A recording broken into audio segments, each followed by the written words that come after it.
Амансыңдар ма, балаларым? Амансыздар. Балаларым, мен сендерге бүгін қорқақ қоян деген ертегіні оқып берейін. Ертегіні мұқият отырып тыңдаймыз.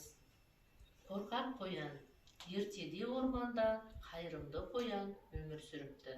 Қоян кішкентай аңдарға көмектеседі. Аңдардың жоғалған заттарын тауып әкеп береді. Себебі қоян иісшіл, дыбысты жақсы сезеді. Барлық аңдар қоянды жақсы көреді. Бір күні қоян орман ішінде жүгіре, секіре шаршап қалады. Ол өзінің қарны қатты ашқанын сезеді.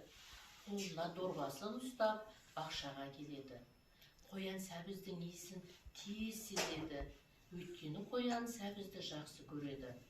Қызыл сәбіздерді суырып, асықпай дорбасына салады. Осы кезде бақшаны суғарып жүрген бағбан ата қоянды байқап қалады. Ақырын келіп, қоянның дорбасына қырыққабатты салады. Бағбан ата жасырынып қалады. Тықыр еткен дыбысты естіген қоян қорқып кетеді. Жан-жағына қарамай, қолындағы дорбасын ала, орманға қарай қаша жөнеледі.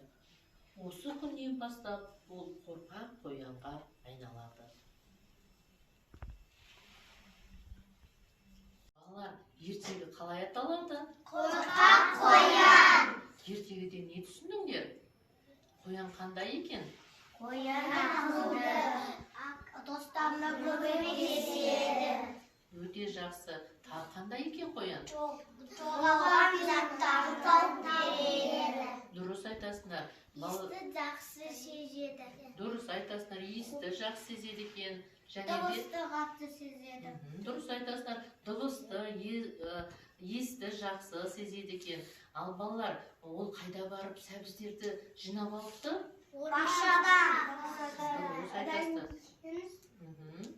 Бақшадан сәбізді жинап алыпты. Бағбан ата оның дорбасына не салып беріпті? Сәбіз. Тағы не салыпты?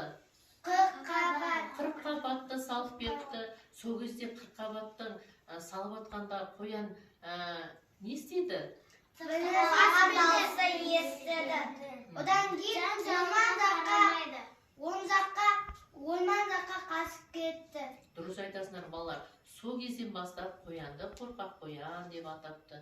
Өте жақсы балалар. Сендер ертекті мұқият, жақсы тыңдапсыңдар. Сендер де қоян сияқты бір-бірлеріне мейірімді, бір-біріңе көмектесу керек, балалар. Жақсы. Рахмет балалар. Оны ертекті өте жақсы тыңдадыңдар.